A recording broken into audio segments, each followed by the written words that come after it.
Welcome to the CBS Radio Mystery Theater Archives, the only YouTube channel which has the original classic episodes of the CBS Radio Mystery Theater in order with no ads. Thank you for listening, and now, enjoy the show.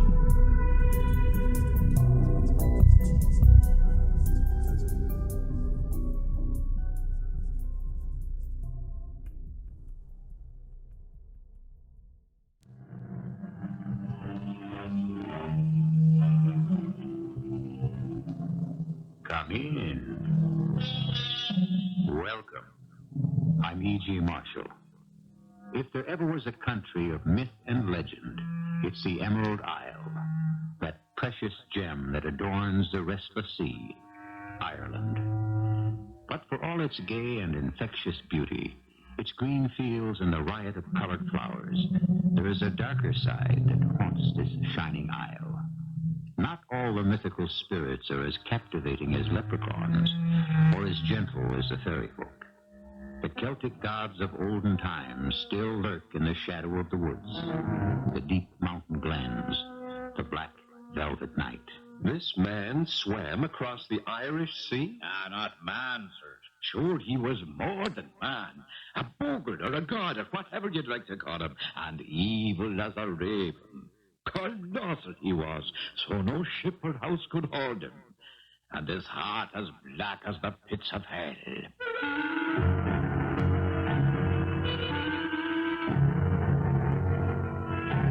Our mystery drama, The Witching Well, was written especially for the Mystery Theater by Ian Martin and stars Paul Hecht and Carol Teitel.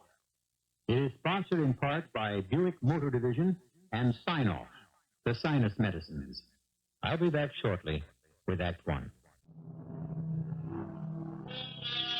One of the basic pagan worships in any land is the adoration of water. From the beginning of man, the well has been a shrine, a symbol of life to be propitiated by sacrifice and prayer. If not the well itself, the gods or devils or guardians of its sacred content. So now let us join Patrick Kinsella of Boston, fourth-generation Irish, as he starts unwittingly on a trip which will take him back to his family roots and beyond them to a brooding, misty, foreboding past, a past where timeless spirits stir and live again. Thank the Lord you're not your father's son. And what does that mean? I meant only that you take after your mother's side of the family. Oh, my mother. I hope not. I remind you that you're talking about my daughter. I'm sorry, Uncle F. I didn't mean to hurt you.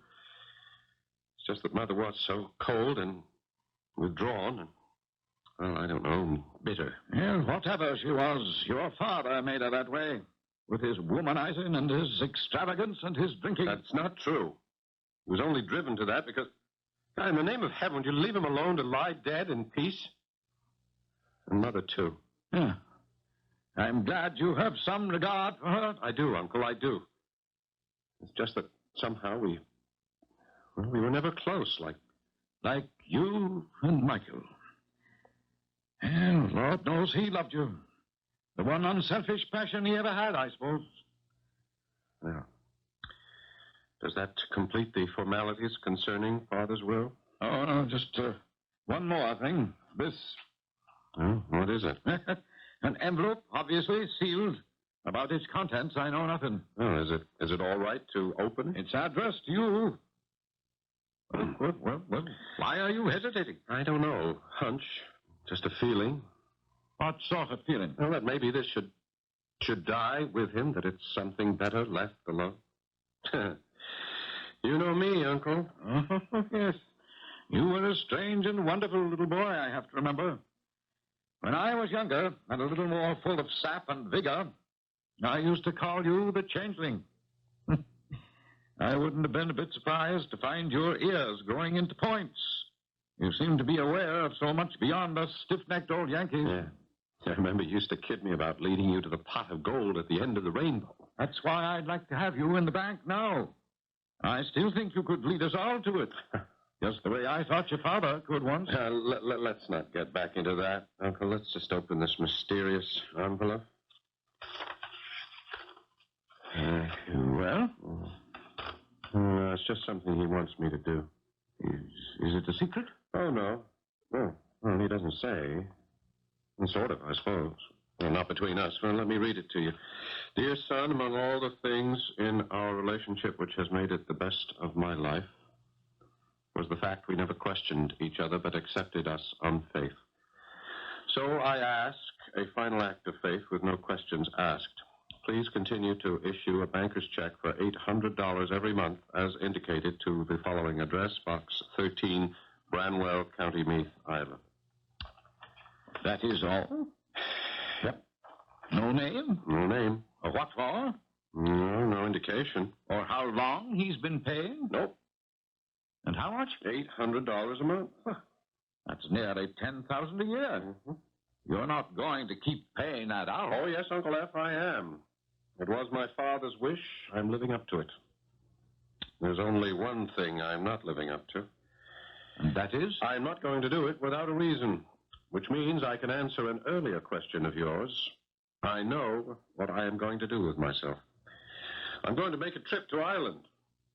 I'd like to know just who's picking up that check from Box 13, GPO, Branwell, County Meath. If I wasn't quite living up to my father's last request, I wasn't being completely honest with my uncle either. For there was a name, as well as an address. Boann Connaught. So on the next plane, I left for Ireland and Branwell, wherever that turned out to be.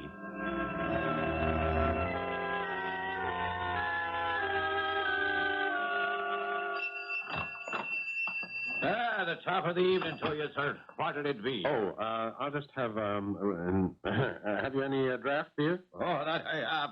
Pride of County Meath. Would I be after drawing you one? Yeah, I'll have a glass if you don't mind.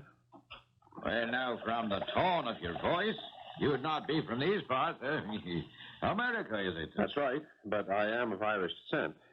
There's your draft, sir. Oh, thank you. And what brings you to Drumcarry?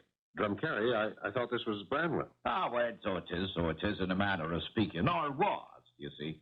Been all of 18 years since we used the old name. The old name? That's right, sir. Up till January 15th, 1922, then it got changed. Lot of things changed once we became the Irish Free State. You mean this town has been called Drumcarry since 1922? That's how it'd be, all right. But if letters were posted to Branwell, they'd still be delivered. Oh, naturally. Even after all these years? Well, now, Lord bless you, sir. I've been postmaster here the last 25, so I can assure you any letter sent here would find its way to its proper destination, whether it was to Branwell or Drumcarry. I see.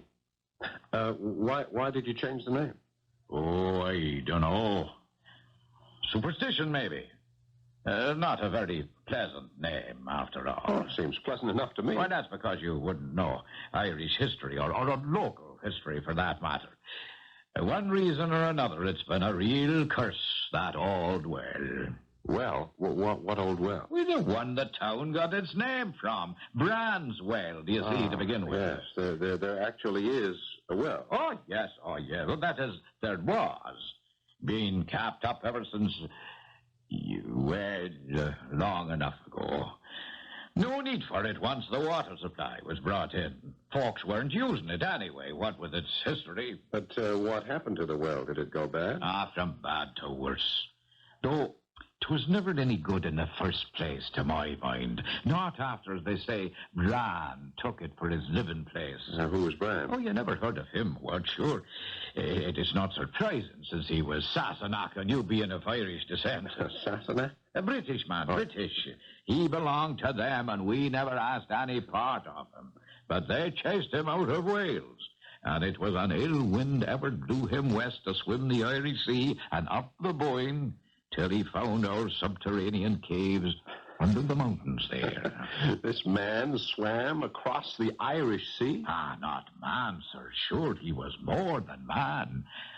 A bogle or a god or whatever you'd like to call him, and evil as a hoodie crow or a raven. Called docile he was, so no ship or house could hold him, and his heart black as the pits of hell. My grandfather himself told me that the well was brackish enough already in his time. And to be sure, I always thought it tasted like bog water myself. But no matter. They finally had to cap it after there was one too many. One too many what? Well, sure. Why should I be bothering you with local gossip and old wives' tales? Have another brew on the house. Oh, that's very kind of you, sir. Well, it's getting late. I have to find some lodgings. Do you also have an inn here? No, I'm afraid not. But how long would you want to be staying? Well, I'm a writer, and I wanted to get some background and local color. Could you suggest somewhere I might find a room? No, I might just be able to do that, for I see someone coming down the road would be just the answer. Who? Boan Connaught. Boan Connaught? Where is he? He? Well, sure, what is the matter with you at all? Boan is a lady's name. And there she is herself, if you look out the window, on her way here, bless her heart. Sure, it's the lonely, brave soul she is, and a hard, long life she lives, taken in boarders to make ends meet. Hey, come out now. We'll meet her by the stoop.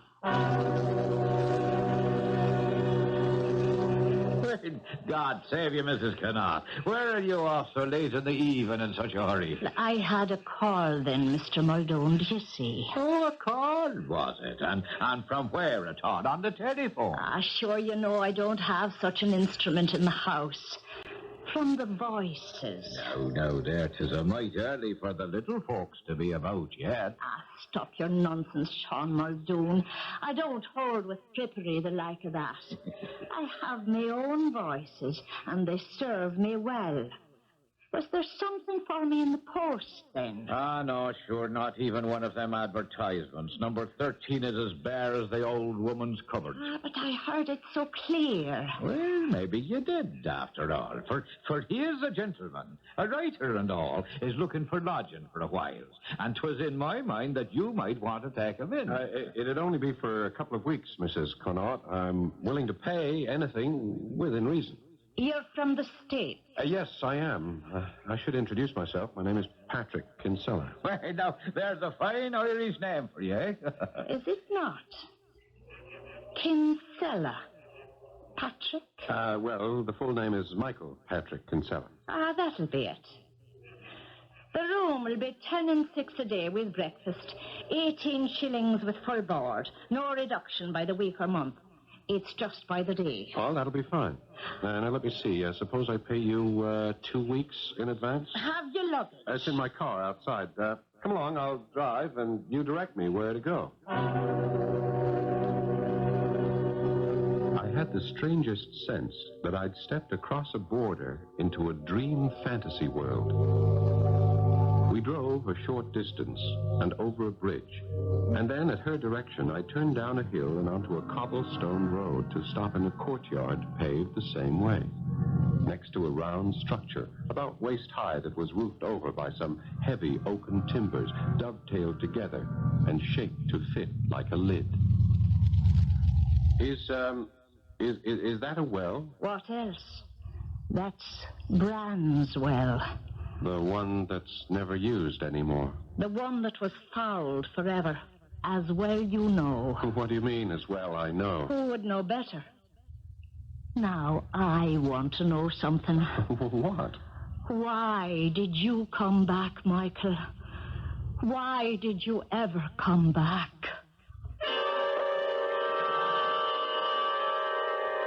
For the moment, Pat Kinsella can only stare, open-mouthed, at the tiny woman who is suddenly all blazing eyes, burning with accusation. He realizes, of course, that he is being mistaken for his father. It isn't the first time people have noted the resemblance. But what fascinates and repels him is a secret that seems about to be revealed. A secret he is not sure he wants to know. I shall return shortly with Act 2. So here's Michael Patrick Kinsella in the year 1940, sitting in a car next to a little wisp of a woman who, for some inexplicable reason, his dead father has been supporting for over 20 years, secretly.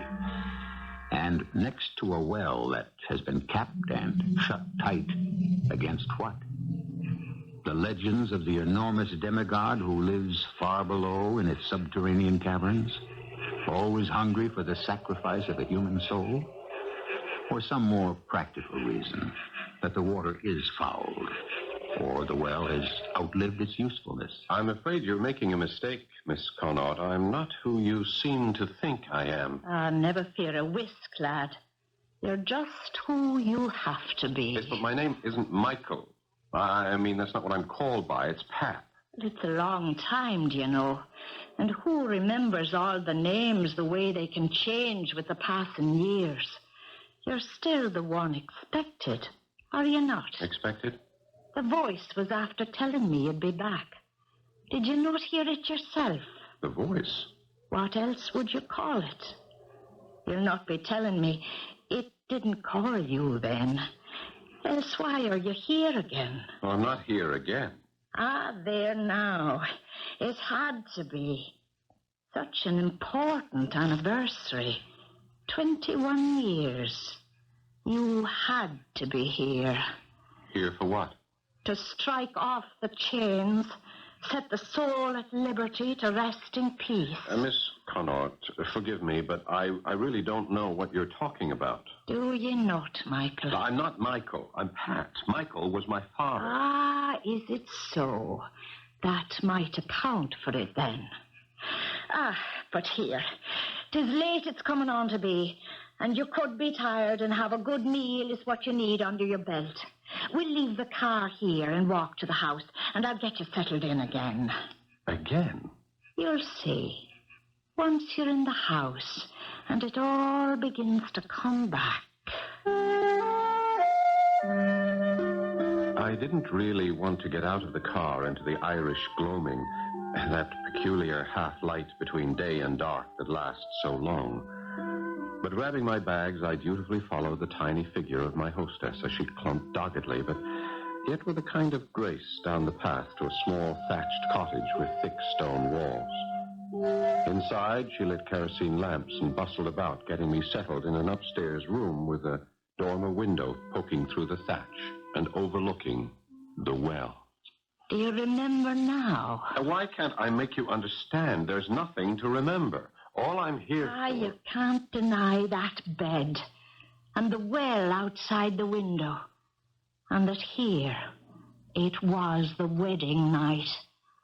Or so I thought, heaven save me. What are you trying to tell me, Miss Connaught? That my father was here? What was it you said, 21 years ago? Come here to the light now, and let me look at you, boy. Carefully. I may look like my father, or rather like he did, but I am my own man. You're his spit-and image if you're not. I couldn't be my father under any circumstances. Because he's dead. God defend us. He's away to the other world, then, and abandoned the girl he shamed. So that's why you were called. I wasn't called. I came here to find out who the mysterious Boann Connaught was and why my father was paying you all that money. But maybe it would be better if I left. You want to run away without finding out. I don't think I want to find out anymore. Why, boy? Because you think I'm an old lady touched in the head. I didn't say that. But it was in your mind, for sure. Because these old eyes are dim, and I thought I saw himself raised up from the past and come to make us whole. You see now that I'm the son and not the father. More's the pity, for now indeed we're lost. And there's no more waiting this side of the curtain. 'Tis all too late, and the shame must burn itself into eternity. My life is done. Miss Connaught, let me be honest. If my father deserted you or walked out on you sometime in the past, I'm sorry. But it looks at least as if he's tried to pay his debt. Walked out on me? Sweet Mary, look down on us. 'Twas not me he walked out on. 'Twas... There now. It's the storm. It's been threatening all day. What I had to say will have to wait. Why? With the wind away to the northwest, the rain oft blows down the chimney. I'll have to set the damper down. And there are windows to be closed. I'll call you when I'm ready.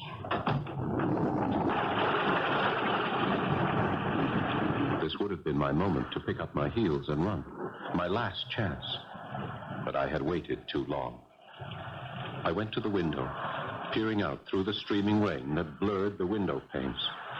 For one breathtaking moment, I thought I saw the lid on the well lift, as though some strange creature was about to answer the knocking of the raindrops on his door. And then suddenly it was too dark to see anymore.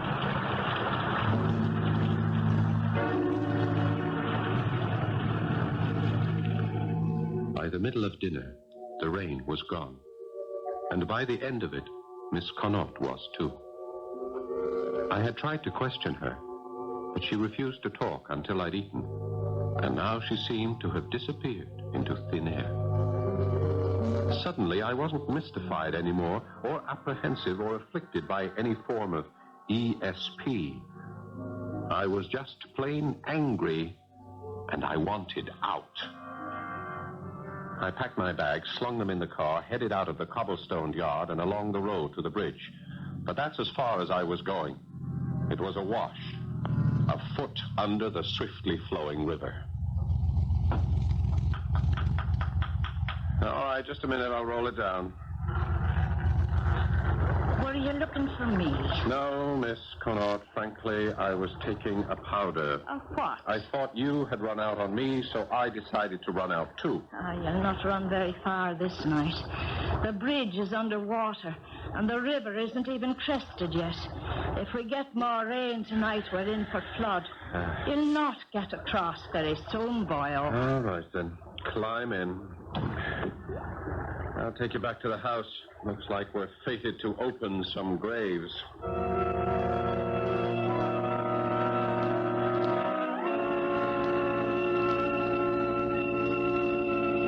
It wasn't me your father deserted. It was me younger sister, Deirdre. I never heard my father mention that name. Well, I'm sure of that. He didn't dare. Why not? Your father was weak. He wasn't a bad man, just a weak one. It was the spring of 1918 in Paris that Deirdre met up with Michael on what they call the left bank, down by the River Seine. Oh, I'm sorry. I didn't know. Pardonnez-moi, mademoiselle. I'm not French. Oh, well, I was just trying to say I didn't know anyone was down here. Well, now you know. Yes. Are you alone? Yes. Yeah. Mm-hmm. Well, I guess you want to stay alone, so, well, I'll just, hey, listen, couldn't we just, talk a few minutes? Mm-hmm. I don't speak French, so I don't get to talk to many girls. Well, that's funny now, is it not?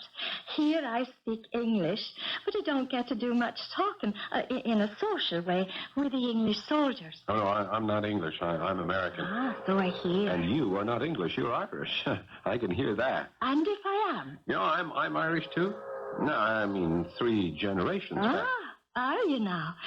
And where do you live in the States? Boston. There's almost as many of us there as there are in Dublin. Ah, is that a fact? And you're here to save us all and to be a soldier boy? I'm here to help beat the Kaiser and save my skin if I can. I'm not much for war. Ah, nor me. That's why I'm down here now looking at the river tonight, trying to forget. Another one. A special one who died tonight. Your fiancé? No. Boyfriend? No. Any more than they're all that. The poor hurt darlings. No, I'm a nurse, you see. Oh, well, not a real nurse, not an RN, just a helper. Like me. My name is Michael Kinsella. Well, how do you do? I'm Deirdre Connaught. Hello, Deirdre. Hello, Michael. I never called a girl by her first name that fast before. Nor me a boy. You're a fast worker, Michael Kinsella. Only because I've never really been in love before. What? At first sight. Don't you feel any way the same? It's ashamed I should be to admit it. But the trouble is, I do. That's the way they met. And for the most of that year, they were seldom separated. It was just sheer luck that Michael was assigned to the quartermaster's staff in Paris and never saw any action. The war was just a sort of holiday to him until the day he was assigned to return home, and he had to face the truth at last. But you can't just leave me behind. Not now. Not the way I am. It's all right, darling. I've gotten a leave. I'm going to see you home. Home? As far as London, anyway. Well, the way it is, I have to go there on business, so the hotel reservation has been made. We can try to work it all out then. Work what out? What we're going to do. I mean, how it's going to end. End? It has to, Dee. There's no excuse, I know. I should have told you from the very beginning, but... Well, it's over for us. Why? Because I can't ever marry you. I'm married already. You're married? To someone else? Yes. But you can't be. Mike, you can't. I'm having your child. What am I going to do? It's all right, darling. You will never have to worry. I'll support him and you, I promise. But look, when we get to London, everything will be arranged legally. Legally? Well, what can be legal? There's nothing I can do now. Neither of us believe in divorce, and besides, it's out of the question. Why? Well, my whole position with the bank, my future in business is because I married my wife. Her father owns the bank and half of Boston, for that matter. They cut me loose. I couldn't support myself, let alone you, and the child that's coming. So, you're giving me one who's to have no father. But that wasn't the way it turned out at all. Because when they got to London, Deirdre was ready to go into labor. And what faced them there was enough to bring it on full force. What faced them, Miss Connaught? What would you guess? Mrs. Patrick Kinsella. The woman from whom your father would have done anything to hide his affair with Deirdre. My mother. Your father's wife. Quite suddenly, our story has moved from the world of fantasy to a world of quite sordid reality. I'll be back shortly with Act 3. I'll leave all of you to imagine what happened in the scene when Michael Kinsella and Deirdre Connaught, already 7 months pregnant, unexpectedly had to face Michael's wife. There was no longer any chance for subterfuge. Everything was out in the open. And at last our story has reached the moment when the past is about to be revealed, and Michael's son, Pat, is going to learn a buried truth that will shake him to his heels. But what was my mother doing in London? Mrs. Kinsella?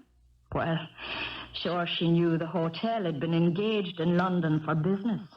And didn't her father offer her the trip across the ocean to greet her husband that much earlier? But didn't my father know she was coming? I suppose Mrs. Kinsella thought to give him a happy surprise. Oh, 'twas a surprise, no doubt of that. But far from a happy one. To begin with, that is. What do you mean, to begin with? Well, first off, it was a terrible shock for Deirdre. And the baby was born out of its time. Dead? Oh, no. Before his time. But alive and kicking and screaming and ready to hang on to life. There was no easy way, do you see, out of it all. Or so it seemed. What are you trying to tell me? Did you never wonder why you never had any brothers or sisters at all? Oh, of course. I suppose every only child does. Well, you'll not have to wonder any longer when I tell you that the one you've thought your mother all this time never could have a child in this or any world. And, well, she and your father knew it before they were ever married. You mean that I am that baby? What chance had a child born outside the church for a life here in Ireland? Against the future for him in America, oh, not to mention the miracle it was for a barren woman to be given the gift of motherhood. But no one ever guessed. Why should they? The one you thought your mother had said farewell to her husband only 7 months before. She'd been waiting a month in London, and it was weeks before she left to sail over. You were born early, and it was easy to bring the time into joint with all the red tape of mustering out your father in England instead of America, and the holiday they pretended to take in Europe after. By the time the three of you got back to America, there was no one to question. It was her having a baby that had delayed their return. Except you. And my real mother. Only you were safe, weren't you? You'd been bought off. I was paid for and delivered. I wished not so fast. If I'd realized then what I did later, I would never have stood for it. Your father brought your mother home to this house here in Drumkerry after you were born to sleep here in this same room as you're sleeping in tonight. And when my father left? I thought he would be back. But he never came. He never came. And my mother? Your mother. What was there left for her to live for? Betrayed by the man she loved more than life itself, without her baby to give her a reason for living? I still say she didn't have to sell me. It's a long time ago, Patrick, then. And a different world it was. She thought to do it for your sake. Oh, many's the time she regretted her decision, but it was too late to change her mind. She could only hurt 3 other people, your father and his wife and yourself, by recalling it. And maybe, in the long run, herself, too. For there was nothing at all to keep life together and a roof between her and the wind and the rain but the money from America. Bitter ashes. In the end, what did it matter? Her life was over. So she went away. She went away? Where? They do say that Bran lives in the caverns beneath the old well out there. And every generation he claims a life in sacrifice. Come on, Miss Conrad. Don't give me old country superstitions. Answer me. The well is fed by the River Boyne through caverns that wander deep in the earth through solid rock.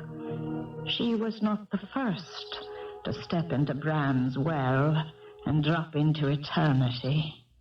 And that's how my mother died? It's how she tried to die. Now what are you saying? You are of the faith, are you not? Yes. Then what hope of salvation would a woman twice damned have? A child out of wedlock? Only your father's coming back and setting that straight might have saved her. He couldn't do that. I mean, even if he hadn't been, as you said, weak, his own religion... She knew that. So, lost already, she was ready to commit the other mortal sin and take her own life. Now she knows no rest. Her body was never found. No. She was never buried. There was no service. She died in sin and is left to roam seeking forgiveness with the one who might have brought her peace, dead himself. Well, there it is now. And the storm looks to be coming back. Oh, I am so tired. And you must be too. Let's away to bed and find some rest, if we can.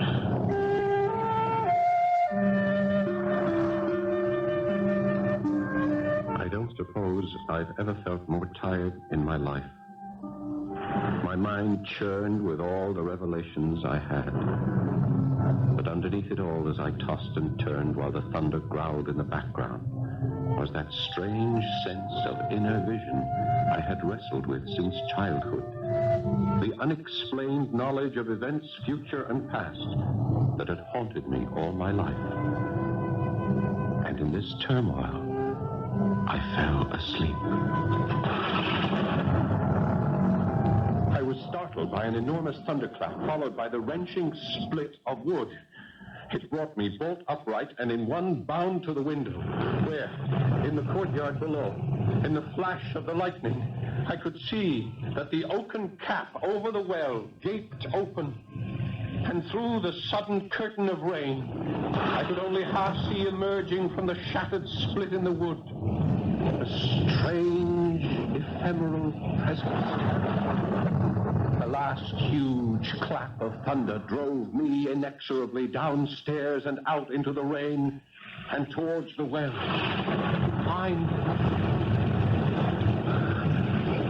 Are you all right? Of course. You're getting soaked.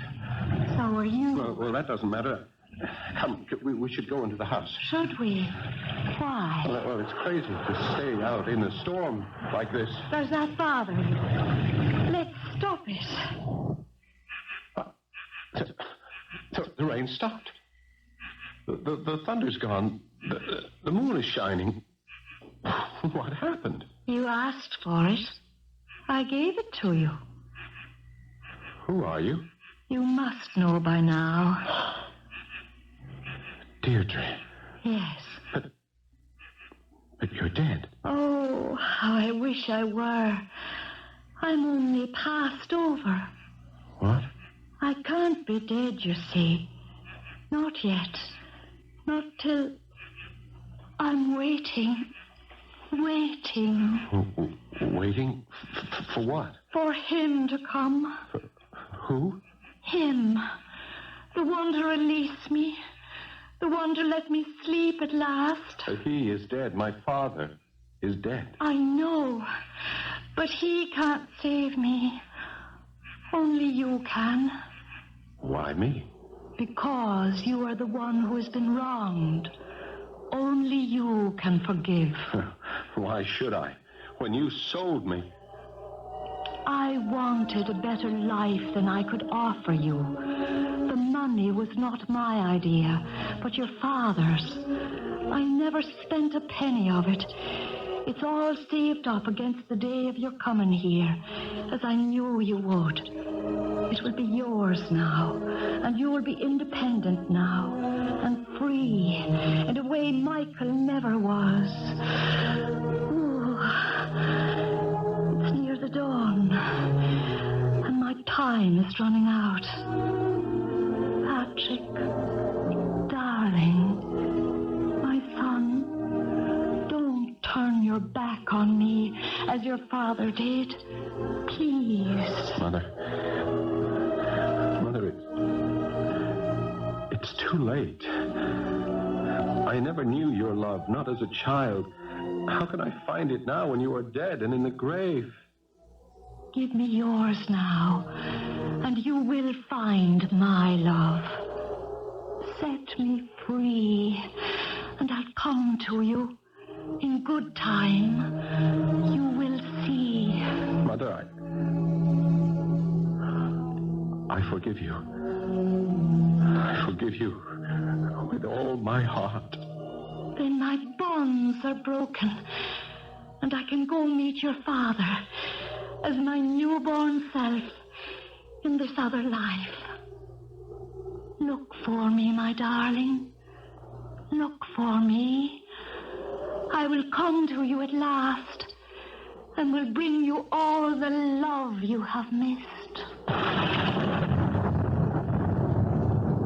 I came awake, my head ringing with the force of the thunderclap. I rushed to the window. Even through the streaming rain, I could see the well. The cap was unbroken, in place. But how could that be? I had seen it split in two. Could all that have been a dream? The first light of day was banishing the storm. And suddenly, I had a premonition. I searched through the house for Miss Connaught. I found her sitting in an easy chair in the living room. The small, seamed face smoothed of wrinkles. A smile on her lips. Her eyes closed and a locket on a chain resting in her hands. She was quite dead. She must have been dead for some time. I dressed hurriedly and drove to the village.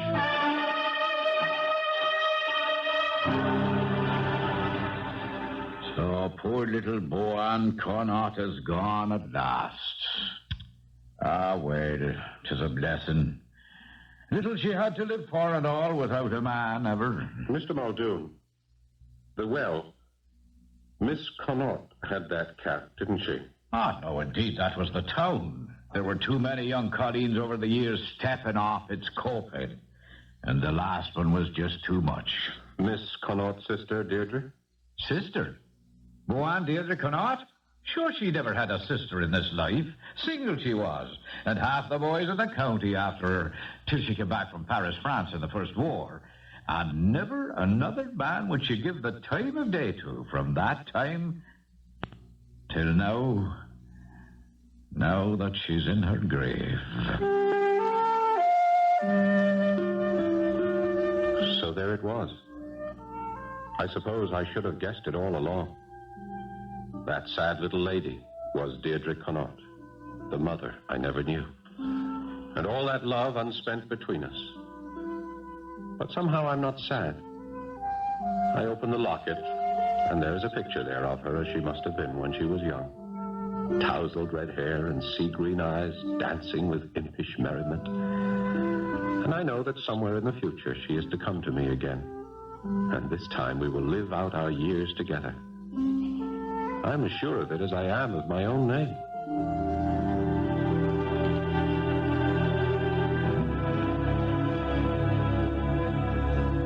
A footnote.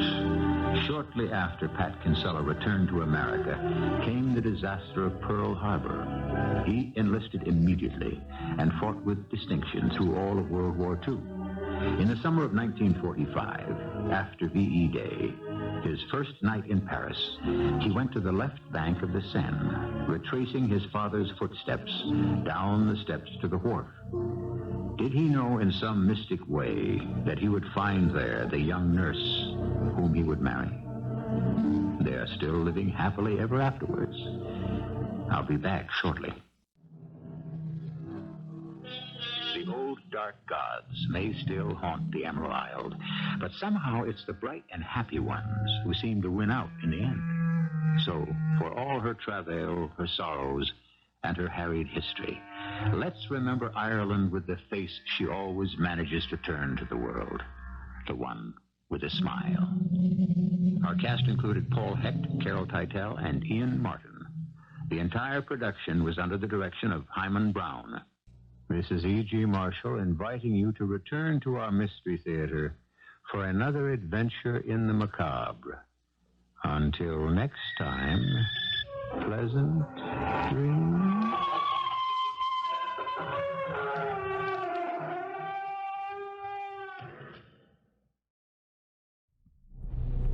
I hope you enjoyed this episode of CBS Radio Mystery Theater. If you've enjoyed this and want to hear more, please subscribe to this channel. You can also visit my other YouTube channel by searching Mr. Brian McCarthy in the YouTube search